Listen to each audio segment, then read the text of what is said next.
Welcome friends हमारे YouTube channel official nursing में। Friends बहुत ही महत्वपूर्ण क्वेश्चन है जो कि आने वाली सभी परीक्षाओं के लिए वेरी वेरी इंपॉर्टेंट है। फ्रेंड्स जितने भी क्वेश्चन है सभी पूछे गए हैं, रिपीटेड क्वेश्चन है कई कई बार। तो फ्रेंड्स इसकी मत करें वीडियो को और पूरा लास्ट तक देखें। तो चलिए शुरू करते हैं। फर्स्ट क्वेश्चन आपकी स्क्रीन पर है, पढ़ें क्वेश्चन को। प्रभावी बातचीत की व्यक्तिगत बाधाओं में शामिल नहीं होता। बताएं फ्रेंड्स कौन शामिल नहीं होता है। प्रभावी बातचीत की व्यक्तिगत बाधाओं में या शामिल नहीं होता है। तो गेस करें फ्रेंड्स क्या होगा इसका राइट आंसर। देखिए सिंपल क्वेश्चन है, बताएं क्या होगा इसका राइट आंसर। तो देखिए यहाँ पे ऑप्शन बी राइट होगा, अफवाह। ठीक है, ऑप्शन बी आपका राइट होगा, अफवाह। चलिए अगला क्वेश्चन है क्वेश्चन नंबर 2। पढ़े क्वेश्चन नंबर 2 को और आंसर दे। देखिए जिन्होंने हॉस्पिटल वगैरह में जॉब किया होगा या फिर जो जो लोग जॉब कर रहे हैं उन्हें पता होगा लामा का पूरा नाम। तो यहाँ पे देखिए ऑप्शन ए फ्रेंड्स राइट होगा, leave against medical advice. Leave against medical advice. जब जो पेशेंट होता है, जब उसकी छुट्टी होती है तो आपसे लामा लिखवाया जाता है। ठीक है, तो यहाँ पे ऑप्शन ए आपका राइट होगा। चलिए अगला क्वेश्चन है क्वेश्चन नंबर यहाँ पे 3 है। पढ़े क्वेश्चन नंबर 3 को। आयरन अनुपूरक के बारे में इनमें से कौन सही है। बताएं फ्रेंड्स, आयरन अनुपूरक के बारे में आपको बात करनी है कि इनमें से कौन सा सही है। तो देखिए इसे पानी के साथ लें। ठीक है, ऑप्शन सी यहाँ पे आपका राइट होगा। चलिए अगला क्वेश्चन है क्वेश्चन नंबर 4 है। पाद को रोकने के लिए कौन सी आराम की युक्ति प्रयोग की जाती है। तो ये देखो फ्रेंड्स बहुत ही सिंपल क्वेश्चन है और पूछा गया है, ये कई बार पूछा गया है। पैर रखने का बोर्ड। यहाँ पे ऑप्शन बी आपका राइट होगा। पाद को रोकने के लिए कौन सी आराम की युक्ति है। तो यहाँ पे ऑप्शन बी आपका राइट होगा, पैर रखने का जो बोर्ड है। नेक्स्ट क्वेश्चन है क्वेश्चन नंबर 5। पढ़े क्वेश्चन नंबर 5 को और आंसर दें। रक्तदान के दौरान सबसे महत्वपूर्ण नर्सिंग दायित्व बताएं फ्रेंड्स। रक्तदान के दौरान सबसे महत्वपूर्ण नर्सिंग दायित्व कौन सा है। सिंपल क्वेश्चन है फ्रेंड्स। तो देखिए यहाँ पे ऑप्शन सी आपका राइट होगा। रक्तदान के शुरुआती कुछ मिनटों के दौरान रक्त प्रवाह की दर को कम रखना। ठीक है, यहाँ पे ऑप्शन सी राइट होगा आपका। चलिए अगला क्वेश्चन है क्वेश्चन नंबर 6 है। पढ़ें क्वेश्चन नंबर 6 को कि ड्रेसिंग चेंज करते समय घाव के निरीक्षण से घाव में लाल गुलाबी ऊतक का पता चलता है। नर्स इसको क्या समझती है। ड्रेसिंग चेंज करते समय घाव के निरीक्षण से घाव में लाल गुलाबी ऊतक का पता चलता है। नर्स इसको क्या समझती है फ्रेंड्स, बताएं क्या होगा इसका राइट आंसर। तो देखिए फ्रेंड्स यहाँ पे कड़की ऊतक होगा, granulation tissue. Option B right है। चलिए अगला क्वेश्चन है फ्रेंड्स क्वेश्चन नंबर 7। पढ़ें क्वेश्चन नंबर 7 को। चिकित्सक 5 घंटे में 500 ml 5% डेक्सट्रोज ब्यूरेट सेट का प्रयोग करते हुए चढ़ाने का आदेश देता है। प्रवाह दर जो फ्लो रेट होगी वो क्या होगी। बताएं फ्रेंड्स क्या होगा इसका राइट आंसर।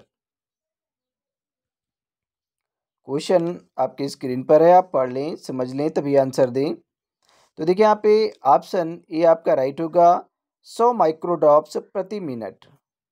100 माइक्रोड्रॉप्स प्रति मिनट। चलिए अगला क्वेश्चन है क्वेश्चन नंबर यहाँ पे 8 है।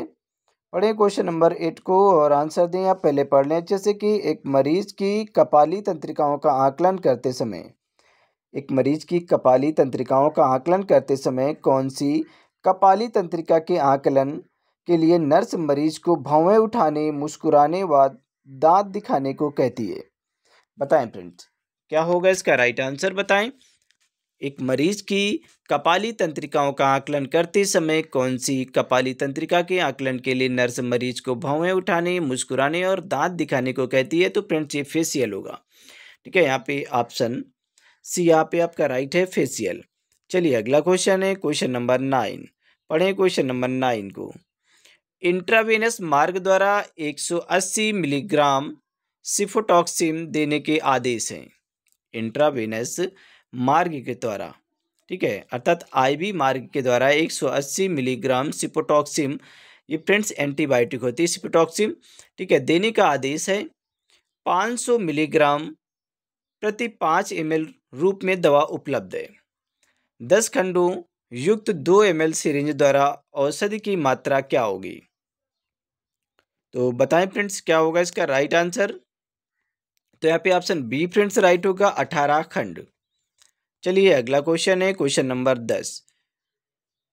पढ़े क्वेश्चन नंबर 10 को और आंसर देखिए। एक मरीज आईवी फ्लूइड प्राप्त कर रहा है। कोई मरीज है जिसको आईवी फ्लूइड दिया जा रहा है एवं उसमें समावेश स्थल पर दाब, वेदना, लालिमा जिसे एरिथेमा व दर्द निम्नलिखित में से क्या संभावित है?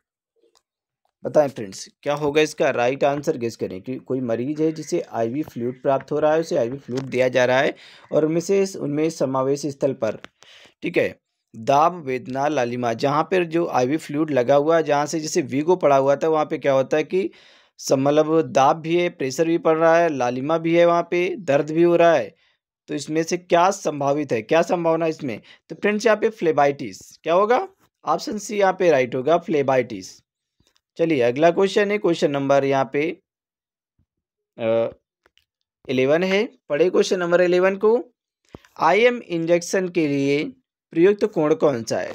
देखिए फ्रेंड्स सभी को पता होगा, आप जितने भी लोग ड्यूटी कर रहे हैं, अस्पतालों में जॉब कर रहे हैं या फिर जिन्होंने पढ़ा होगा उन्हें पता होगा कि आईएम इंजेक्शन का जो कोण है वो कितना होता है। तो फ्रेंड्स ये 90 डिग्री भी लगता है, ठीक है। जो आईएम इंजेक्शन का जो कोण है वो 90 डिग्री होता है। कितना होता है? 90 डिग्री। मतलब कोई कोण, जैसे मान के चलिए ये कोण पूरा कितने का होता है?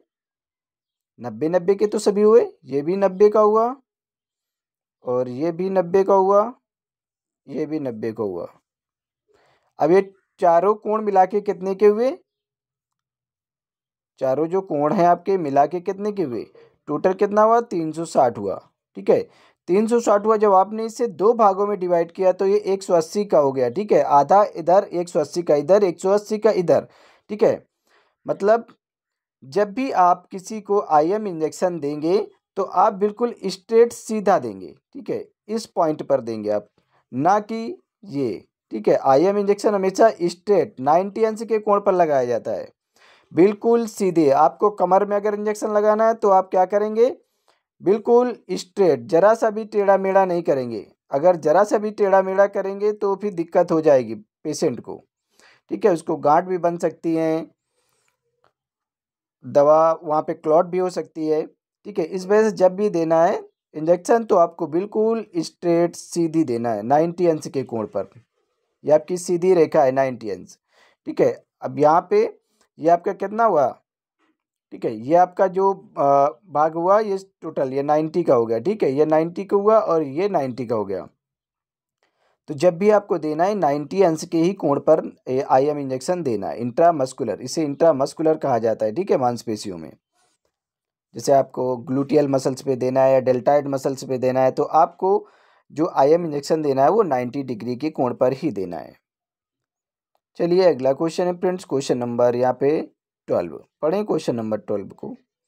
डॉक्टर 0.35 मिलीग्राम औषधि देने का आदेश देता है। कोई डॉक्टर है जो 0.35 मिलीग्राम औषधि देने का आदेश देता है जो कि 0.25 ml रूप में उपलब्ध है। औषधि की कितनी मात्रा दी जानी चाहिए? बताएं फ्रेंड्स क्या होगा इसका राइट आंसर। आप पढ़ें और आंसर दें, सिंपल क्वेश्चन है सभी। तो देखिए फ्रेंड्स यहाँ पे ऑप्शन ए आपका राइट होगा 1.4 ml, ठीक है, 4 ml राइट होगा आपका ऑप्शन ए। चलिए नेक्स्ट क्वेश्चन है क्वेश्चन नंबर यहाँ पे 13 है। क्वेश्चन नंबर 13 पढ़ें क्वेश्चन नंबर 13 को। रक्त का पीएच, जो रक्त की पीएच सामान्य रेंज कितनी है? बताएं फ्रेंड्स रक्त की सामान्य जो पीएच रेंज होती है वो कितनी होती है? तो यहाँ पे देखिए बहुत ही सिंपल क्वेश्चन है, आपको रटा भी होगा क्योंकि आप लोगों ने पढ़ा होगा, क्योंकि ये तो बहुत ही ज़्यादा बेसिक है। 7.35 से 7.45, ऑप्शन ए आपका राइट होगा, ठीक है। ये रक्त का पीएच मान होता है। चलिए नेक्स्ट क्वेश्चन है क्वेश्चन नंबर यहाँ पे 14 है। पढ़ें क्वेश्चन नंबर 14 को और आंसर दें। एक मरीज खाने के बाद जी मिचलाने की शिकायत करता है, यह किस प्रकार का डेटा है? कोई मरीज है जिसको खाना खाने के बाद जी मिचलाने की कोई शिकायत कर रहा है तो यह किस प्रकार का डेटा है? ये सब्जेक्टिव है, ऑब्जेक्टिव है, पर्सनल है, या फिर इनमें से कोई नहीं है? बताएं फ्रेंड्स क्या होगा इसका राइट आंसर। तो देखिए ये सब्जेक्टिव डेटा है, ठीक है। ऑप्शन ए यहाँ पे आपका राइट होगा। चलिए अगला क्वेश्चन है क्वेश्चन नंबर 15। यहाँ पे देखिए आपने कई बार पढ़ा होगा 0.45% ml नॉर्मल सेलाइन है। इसे क्या कहा जाएगा फ्रेंड? 0.45% ml normal saline. इसे आप हाइपोटोनिक कहेंगे या आइसोटोनिक या हाइपरटोनिक या फिर कोलाइड? तो देखिए इसे फ्रेंड्स हम हाइपोटोनिक कहेंगे, ठीक है। ऑप्शन ए यहाँ पे आपका राइट होगा, हाइपोटोनिक। चलिए अगला क्वेश्चन है क्वेश्चन नंबर 16। पढ़ें क्वेश्चन नंबर 16 को। आप मरीज को 50% डेक्सट्रोज आईवी दे रहे हैं। कोई मरीज है जिसे आप 50% डेक्सट्रोज जो है वो आप आईवी दे रहे हैं। किसके अतिरिक्त सभी जटिलताएं हो सकती हैं? एक को छोड़कर बाकी सभी जटिलताएं हो सकती हैं। बताएं फ्रेंड्स क्या होगा इसका राइट आंसर, गेस करें।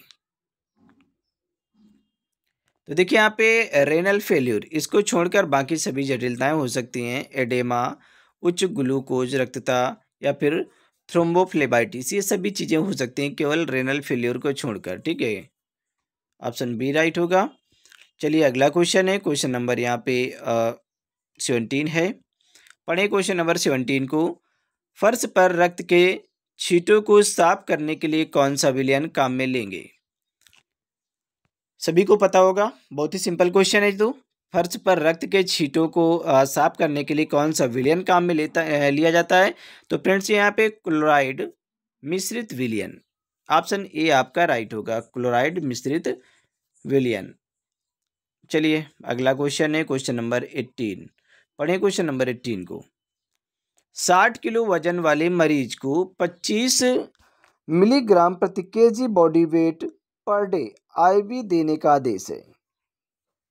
60 किलो वजन वाले मरीज को 25 मिलीग्राम प्रति KG body weight per day IV देने का आदेश है। दो खुराकों में विभाजित करने के बाद एक खुराक क्या होगी? बताएं फ्रेंड्स क्या होगा इसका राइट आंसर, बताएं। तो देखिए यहाँ पे ऑप्शन ए राइट होगा फ्रेंड्स, 750 मिलीग्राम। कितना होगा? 750 मिलीग्राम। क्वेश्चन नंबर यहाँ पे 19 है। पढ़ें क्वेश्चन नंबर 19 को फ्रेंड्स और आंसर दें। आप अच्छे से पढ़ लें। Eye padding is applied on unconscious patient to prevent. अचेत रोगियों के नेत्रों पर पट्टियाँ अर्थात पैडिंग किसको रोकने के लिए लगाई जाती हैं फ्रेंड्स? बताएं क्या होगा इसका राइट आंसर, गेस करें। Eye padding is applied on unconscious patient to prevent. अचेत रोगियों के नेत्रों पर जो पट्टियां लगाई जाती हैं, पैडिंग की जाती है, किसको रोकने के लिए लगाई जाती है फ्रेंड्स? तो यहाँ पे कॉर्नियल अल्सर, ठीक है, यहाँ पे कॉर्नियल अल्सर को रोकने के लिए लगाई जाती है, ठीक है, कॉर्निया के अल्सर को रोकने के लिए। ऑप्शन सी राइट होगा। अब यहाँ पे थोड़ा सा एक्सप्लेन को देख लें कि जब कोई व्यक्ति या मरीज बेहोश हो जाता है, जब कोई व्यक्ति है या मरीज है बेहोश हो जाता है तो उसकी आँखों की कार्निया के अल्सर से बचने के लिए रुई की गद्दी से ढक दिया जाता है। कार्निया का इन्फेक्शन प्रायः जीवाणुओं की वजह से होता है। चलिए अगला क्वेश्चन है question number 20। Insulin is injected to. Insulin का इंजेक्शन देते हैं। बताएं फ्रेंड्स ये कैसा इंजेक्शन है? ठीक है, इंट्राडर्मल, सबकुटेनियस या फिर इंट्राथेकल या फिर इंट्रामस्कुलर? बताएं फ्रेंड्स अगर आपने लगाया होगा तो आपको पता होगा कि जो इंसुलिन का जो इंजेक्शन है वो कहाँ पे दिया जाता है। तो देखिए फ्रेंड्स ये डर्मिस में दिया जाता है, ठीक है। यहाँ पे सबकुटेनियस, ये फ्रेंड्स सबकुटेनियस दिया जाता है। सॉरी यहाँ पे अधस्त्वची रूप से यहाँ पे इंसुलिन का जो इंजेक्शन लगाया जाता है वो सबकुटेनियस लगाया जाता है। आपने देखा होगा कि जब इंजेक्शन लगाते हैं तो नाभि, जैसे आपकी ये नाभि है, ठीक है, और नाभि से आप 4 अंगुल के एरिया लेंगे, 4 अंगुल का एरिया लेंगे, जो आपके फिंगर्स हैं उनमें 4 अंगुल का एरिया लेंगे, और इस एरिया के जो नाभि है इस एरिया में आप कहीं भी आप इंसुलिन के इंजेक्शन को इंसर्ट कर सकते हैं, ठीक है। आप यहाँ पे नाभि के चारों ओर कहीं पर भी आप इंसर्ट कर सकते हैं। ये नाभि है, नाभि से आपको 4 अंगुल का एक एरिया लेना है और उसी एरिया के आपको बीचों बीच में कहीं पे भी आप इंसर्ट कर सकते हैं। जैसा कि हमने अभी दिखाया है कि मान के चलिए ये एक एरिया है और यहाँ पे आपका सेंटर में नाभि है। अब आप इस एरिया में कहीं भी आप इंसर्ट कर सकते हैं, ठीक है। इंसुलिन का इंजेक्शन यहाँ पे देते हैं।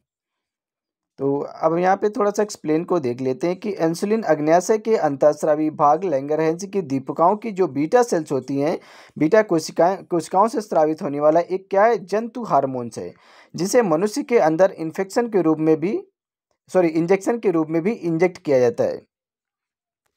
इंसुलिन अग्न्याशय के अंतःस्रावी भाग लैंगरहैंस की दीपिकाओं की जो बीटा सेल्स होती हैं उनसे स्रावित होने वाला एक जंतु हार्मोन्स है और इसे मनुष्य के अंदर इंजेक्शन के द्वारा भी इंजेक्ट कर दिया जाता है फ्रेंड्स।